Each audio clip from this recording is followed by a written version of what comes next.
Funding for this program is provided by the National Science Foundation.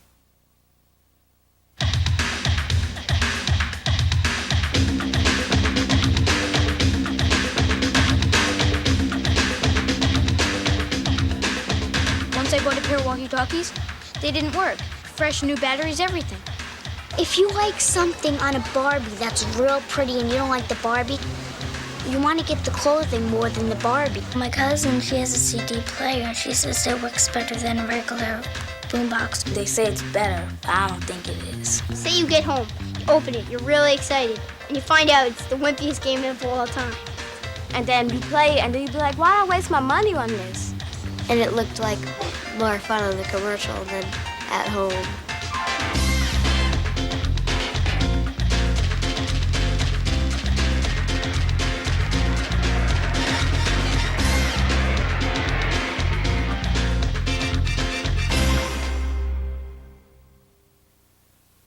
I got you. I got you. I got you. Don't got you. Ever happened to you? You buy something, bring it home, even play with it for a while, and it's not exactly what you expected. Well, these days, you gotta be careful when you're buying stuff. Yeah, you may end up being really disappointed or even ripped off. And there's so much to choose from, and it all looks so good. Video games, bikes, boom boxes, walkie-talkies, even those crazy-looking trolls. So, how do you know which games and toys are really worth it? Well, look no further. I'm Wally Collins, and this is Zillions TV, where we buy it and our kid testers try it. You'll see what they like, don't like, and why, so you can decide if you really want it. Take boom boxes. Now, this one has a heavy price tag, and it plays CDs like this. But does that mean you'll get a better sound than with the boombox that plays just tapes? Well, for the answers, we asked some kids to do a lot of listening tests. We started with 4 boomboxes. 2 of them played just tapes, and 2 played CDs as well. Then we covered the boxes with a black cloth, so our testers wouldn't know which type they were hearing. It's called a blind listening test. Our first 2 testers are about to begin. Each time, they'll be comparing a CD against a tape-only model. They'll mark down if one sounds better than the other, or if both sound about the same. Start the boom boxes for test number 1. Here's A.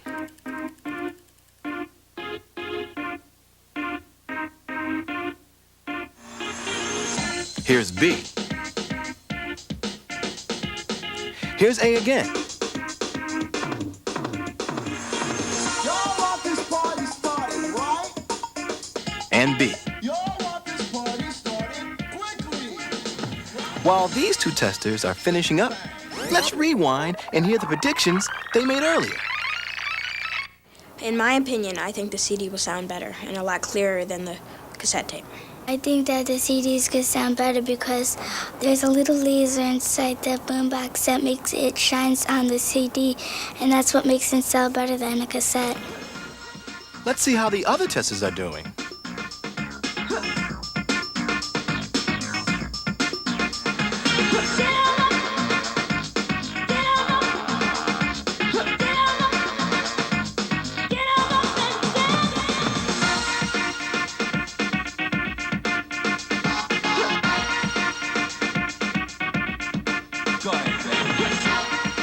The results? Well, half the time, our 13 kids liked the sound of the tape boomboxes as much as the CD models or better. And they did 104 listening tests. Surprised? I was very surprised. The CD isn't everything what they say. They say it's all wonderful and, you know, it's all perfect. Well, at first I thought that CDs had a lot better sound and everything. But now I find that after taking the test and everything that both of them are pretty much the same. You can't really much tell the difference. The sound is supposed to be new wave stuff like super cool and all that. A lot of times they are better, but not always, not necessarily. Wait a minute. Why didn't the CD boomboxes do better in the test? Well, here's the deal. It's the speakers. You can have the latest, most expensive CD player money can buy. But if the speakers aren't decent, your CDs won't sound decent either. For a speaker to be really good, it needs 3 things. 1, the round parts inside that make the sound, called drivers, should be of high quality. 2, for good bass sound, these drivers must be large. And 3, the speaker case should be hard and rigid, like made out of wood. The problem with boomboxes is that their drivers are less than super quality, and their speaker cases, which are made of lightweight, easy-to-lift plastic, aren't rigid enough to give really high-quality sound. And that's true for any kind of boombox, CD or tape. So, remember those speakers, and take time to listen for yourself. Some tape-only models can sound as good or better than CD models, and they're usually much cheaper. For example, both of these Sony boomboxes sound very good.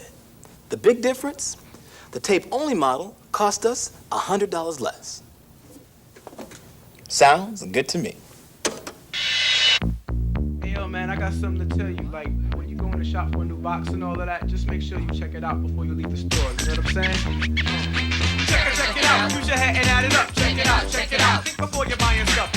Check it out. Ask questions, get facts. Check it out. Being smart is where it's at. Flip, bang, boom, box. Sitting in the stereo store. Rock does it? I don't know if the quality really goes kind of far for the dollar, cause if not, I'll holler. Killer man blew up under my collar. Deep, and broken up stuff just because I ain't check it out. Check it out. Use your head and add it up. Check it out. Think before you're buying stuff. Check it out. Ask questions, get facts. Check it out. Being smart is where it's at. Question, ask yourself just a couple to avoid present and future trouble. If I buy it where I am on the spot, will I see it go for less at the store down the block? And what about the warranty to ensure that I won't ever have to endure another shopping trip I'll have to be taking? Check it out, not only the box, but the deal that you're making. Check it out. Use your head and add it up. Check it out. Think before you buy stuff. Check it out. Ask questions, get facts. Check it out. Being smart is where it's at. Check it out. Use your head and add it up. Check it out. Think before you buy stuff. Check it out. Use questions, get facts. Check it out. Being smart is where it's at. Yeah, check it out, y'all. For the 90s grade into the 90s. If you just keep checking out.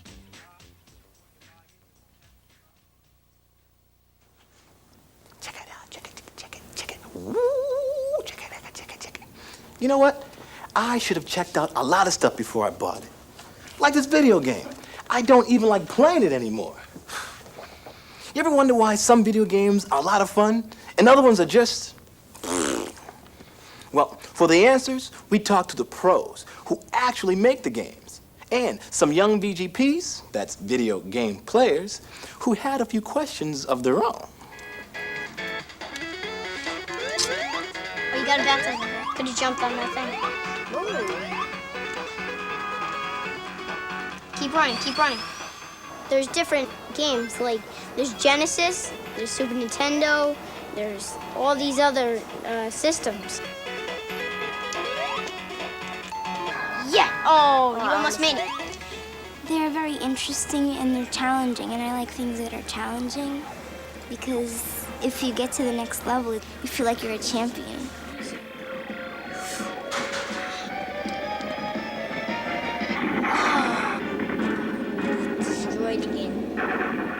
They use a computer, I guess, and they take a whole bunch of characters and put them in the same thing and make them move, like in a computer, and put it in the disc and Kind of like put it in the cartoons. cartridge. Cartoons are kind of like that. This game has a lot of different frames of animation, and that really makes for a really great game. So when you put one frame after another, it looks like a cartoon. Those are the separate frames of animation. That's his run animation, frame by frame. I want to know how, after you draw the people, and then how do they put it together so you could control them? The programmer is responsible for piecing the various animations together, and he's also responsible for getting a character to move in a certain way and to, roll over or jump, or die. At this point, the game's still under development, but we can actually play the game to an extent here. We can actually move around on the screen. We can see things like the clock moving. In this case, the chandelier falls, and as you can see, it breaks on Tom's head. That's showing that we have a collision point set up for the top of Tom's head to indicate that he's been hit by the chandelier, and the chandelier actually explodes. I like when they jump and like how far they can jump. What we're looking at now is an earlier version of the game. His running animation is incorrect. As you see, as I try to jump up the stairs, it's not jumping right at all. The collision maps are off because you can see that the point missed Tom there. And until that is turned on and set up properly in the program has no way of knowing that the chandelier actually made contact with Tom. After we've got everything into the game and the game is playable and complete, this is the version we call the alpha version. And this is the point where we need to fine-tune the game. This is the point where we bring the kids in for testing to help us test the game.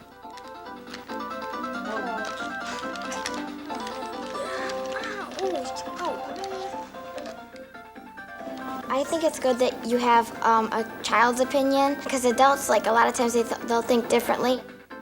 Playing a game that's not even known yet, it's just like the birth of a game.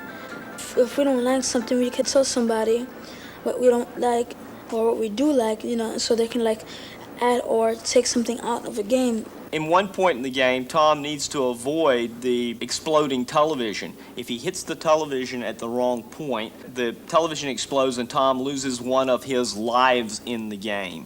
Right there. And the angel disappears. And now I've lost one of my chances and I start over at the beginning of that level. It would like rise up to be an angel, and I thought it was funny. I think there should be 9 lives, just like a cat, like 9 lives for Tom. The computer programmers had to figure out how to get these characters to interact, and they did it with instructions like these. This is an example of the source code that would go into a game like Tom and Jerry on the Genesis. There's a lot of these instructions. In fact, if we were to print this thing out, we would end up with over 300 pages of printout to be able to cover this one game. I wonder how they get all that stuff into a little cartridge. It's crazy. Yeah, I was about to say that. How did they get all this graphics, this adventure, all into one little disc about this big? If we could open up the cartridge, what you'd see inside is a chip. No matter if it's a 16-bit system or a portable or an 8-bit system, each one is actually a powerful computer, and the software running on it is just like any computer program that delivers what you see on the screen. Get out of here. Now, I didn't know I was running a computer program every time I played a video game. You don't find that stuff out in the store. And here's some more facts you should know. Welcome to the Zillions Survey. Factoid 1. Please select. Hundreds of kids from around the country rated these 5 games especially high. Street Fighter 2, Sonic 2, The Legend of Zelda, Tecmo Super Bowl, and Sonic the Hedgehog. Advance to Factoid 2. Most of the kids, over 80%, say they were disappointed with at least one of the video games. Boring. So, before you buy a game, try out a friend's copy to see if you like it. Or try renting one at a store. That way, you won't waste your money. Hooray! Victory! Game over. Treasure Trove Teenies, Treasure Trove Teenies, 4 in a set. Cute, you bet. Fashion trolls are tall, glamorous, with all the styles, all the moves. They're in and they're hot. Apple trolls are out of control. Coming this fall, more big-haired dudes with bad attitudes. Treasure trolls wish on their jewel and hope that it comes true. Play with their hair and make a wacky do. I wish. I like my cheerleading. All they have is hair. I like their fuzzy hair. I wish they're cute, they're fuzzy, and some may want their favorites, like a cheerleader. I was a cheerleader and I like this. Why do you like trolls? They're so hateable. They are not hateable. I don't like trolls. I really don't like trolls. And look at this one. Look. Just look at this one. Okay. Yeah. Battle trolls. Now Who it's a likes different battle story. trolls? I See, do. now it's a different story. They're just like regular trolls. They don't smile and stuff. If it's ugly, then I won't get it. Like a battle troll. I don't like battle trolls. The most ugliest are the best. With a whole bunch of stitches. Tell me, what's disgusting about this? That one looks like a barbarian. Maybe if he was more well dressed, like maybe this one's nice because it's got better clothing than that. Yeah.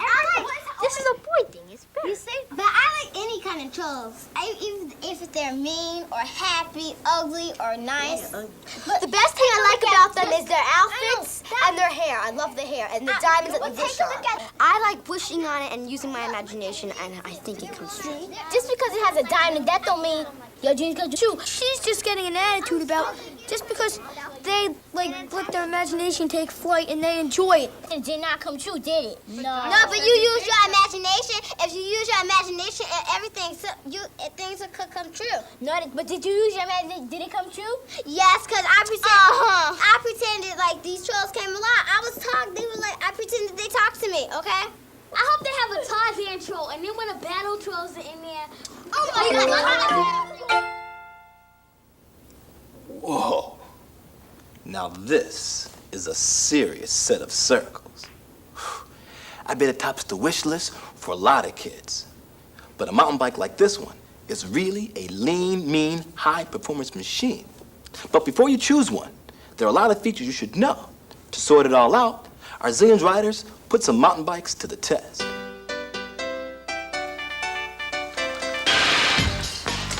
It was a tough road test. 8 different bikes and some fearless riders. Testing how the bikes handled and steered, on road and off. And how well they braked and shifted, and how smooth the ride was. And when the tests were over, our kids had a lot to talk about, and here's what they found out. I like to ride bikes because you feel at one with a bike. When you're on the bike, you should feel like you own it, not like the bike owns you. When you're riding on or off-road, it feels as if you are in charge of it. Don't go for the ones that are good looking. Go for the ones that are more safe and more comfortable. You should feel good and comfortable on the bike, because if you're not comfortable, you won't really want to ride it anymore. It has to have the right tires for what you're doing. Whatever you want it to do, it should be able to do. I'd also prefer the index shifting over the friction shifting because it clicks when you shift gears. You know which gear you're going into, unlike the friction shifting, which has no click and it slides and may grind a little. I would go for the cantilever brakes because they're much safer, they brake you better, and in case of an emergency, they stop you much faster than the side pull brakes. Side pull brakes, they have a cable and it only pulls on one side. It's only strung on the one side it's pulling. Cantilever brakes, the cable, it spreads off and it pulls on both sides. Makes it more equal. Out of the 8 bikes that we tested, I like the Schwinn Sidewinder the best. Because of the cantilever brakes, they stopped really well. It turned nice and easily, it shifted easily, it just rode really smoothly. If I were buying a bike, I'd get the Ross Pocono because it's good on and off-road. It's a good combination. It had very good index shifting and it braked really well. All that testing makes me want to ride.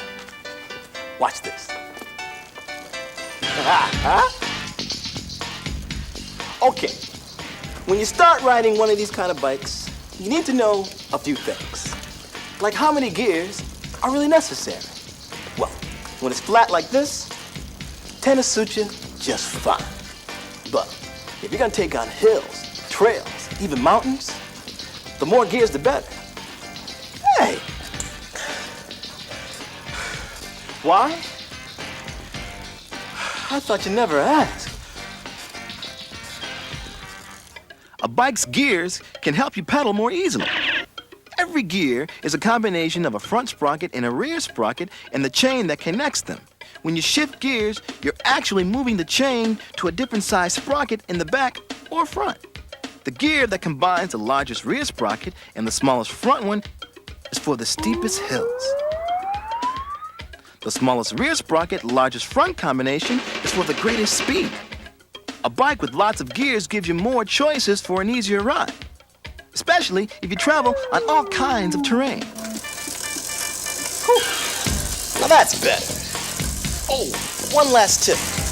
A boy's bike with a top tube like this is really sturdy, which is what you want in a bike. So, whether you're a girl or a boy's bike is a better choice. See ya. When you yearn for a toy or a new game, just a turn to one store is a lame game.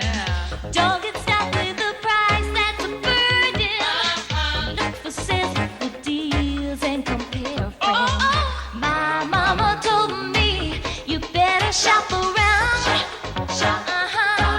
You better shop around. Shop around. Yeah, yeah.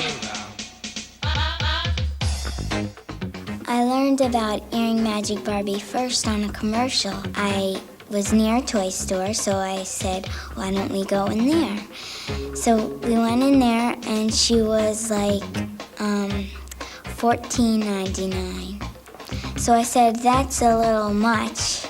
So when I went to another store, and it was like $10.99, and I said that was a good deal, so I bought it there. I think that I should do it more often with other toys that I get. There's no need to waste time or leather, or to go out in bad stormy weather.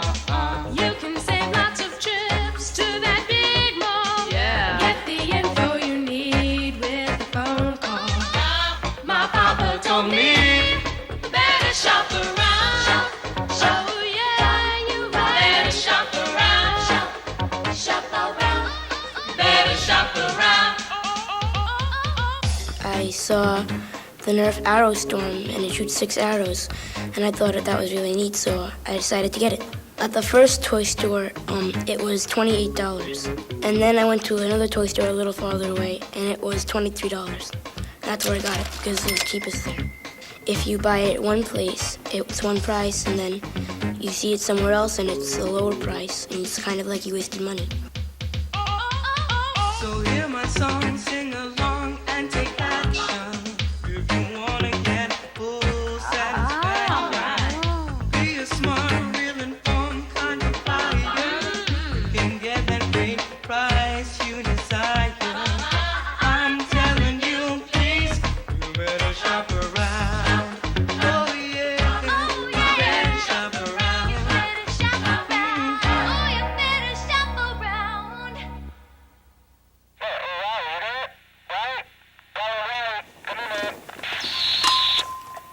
Yeah, come on in, man. It's my buddy next door. Yeah, wait. Whoa, whoa. I can't hear what you say. I can't hear you, man. Is that static or is your shower on? Walkie-talkies. Cool. Ones like these? Not cool. What about these? Are they any better? Jurassic Park. I didn't know dinosaurs could talk. Sprint fold-ups. Look like little phones. Maybe they have call waiting. Hold on. Batman. Loved his outfit. Wonder if these are made out of rubber. Archer Space Patrol. Look pretty official. Scotty, I need more power. Fisher Price. Nice bright colors. Kids on the box. Aye, they lit the people. Problem is, none of the boxes say how far you can go and still hear clearly. But they all look cool, though. Maybe our kid testers can find which walkie-talkies really go the distance. A typical football field. Doesn't seem like a place for a walkie-talkie test, huh? Well, looks can be deceiving. This football field, with its 5-yard line marks, is really like a big ruler for measuring distance. It's a great place to put our 5 brands of walkie-talkies to the test.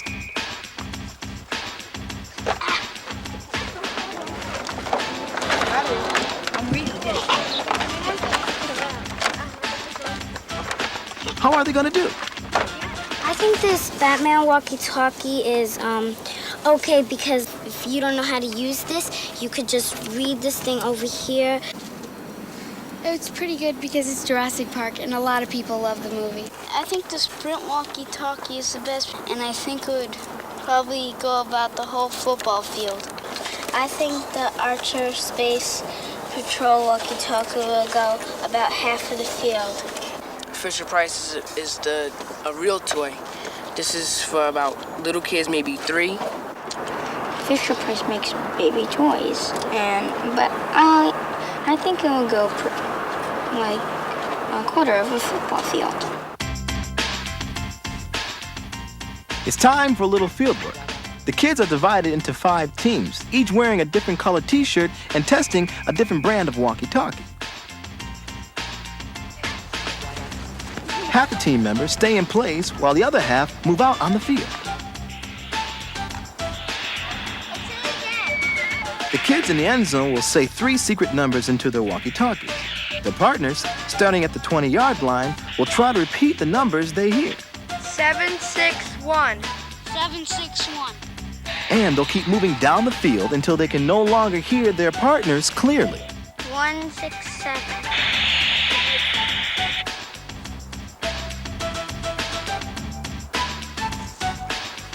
167.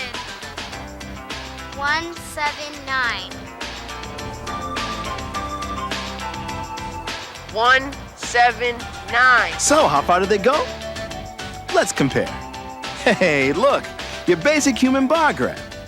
Which walkie-talkies did the best? The team in the yellow, which used the Fisher-Price model, was the clear winner. It outdistanced all the others, going almost 100 yards. That's 300 feet.